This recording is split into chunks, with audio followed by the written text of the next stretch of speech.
Melissa Doyle, who has lent the tremendous weight of her name and her personal interest stemming from Sunrise and the fact that she's a parent to help us extend this message out to as many people as possible. So I'd like to welcome Melissa, and please welcome her with me. I actually jumped at the opportunity to come along tonight and to moderate because I'm a parent of two Generation Zers, I think I can call them that. They're only little, 5 and 8, I've got a long way to go.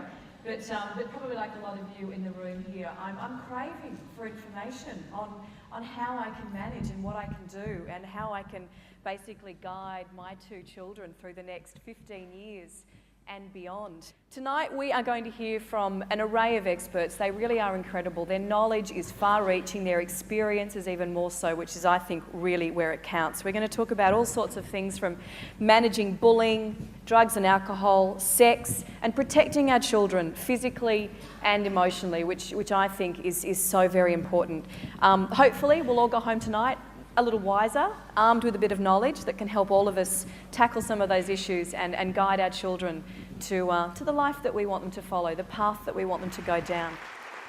My name is Ramesh Manocha. I'm a GP. I'm the founder of Generation Next. The ideas contained within Generation Next are ideas that are shared by many people, particularly the speakers and experts that I have brought for you here today. And they have agreed to speak because of their mutual and agreed concern for the future welfare of our young people in Australia. Children as we know them today are under siege, and what we intuitively understand as childhood is being changed by many forces, many of which we intuitively don't agree with, but we don't know how to combat.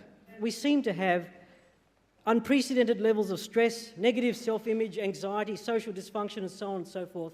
And these things, as they get more severe, they end up in our clinics, in my general practice, in psychiatric institutions, in wandering the streets, requiring treatment at this end of the spectrum, medication and intensive therapy. There are psychologists and there are counsellors trying to tackle it at this end.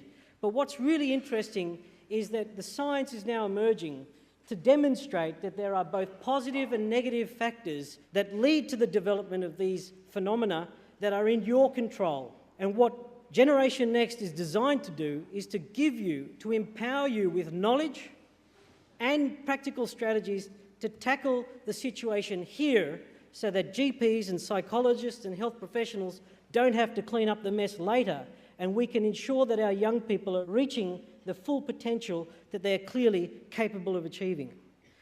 So here is the team. They are the leading experts and communicators. They're not only experts in terms of knowledge, but they're experts in terms of communicating that knowledge and making that knowledge penetrate and stick. And tonight, I hope that you will be given information and strategies by which you can push back against what is becoming a rising tide, which necessarily requires us to become conscious and active participants in our child's lives and the direction in which our society is moving. The panel is your opportunity to get specific answers to curly questions that are difficult for lecturers to anticipate.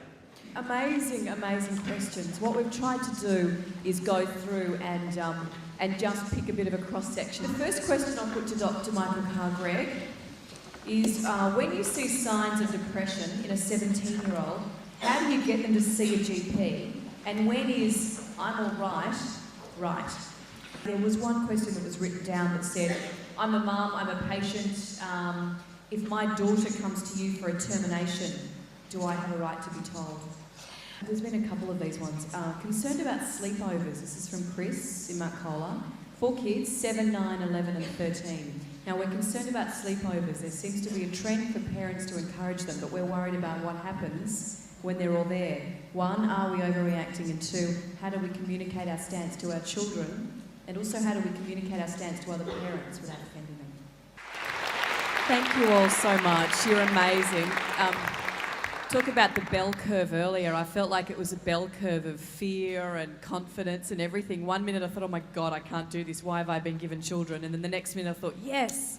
So you've all been absolutely fantastic. Thank you so very, very much.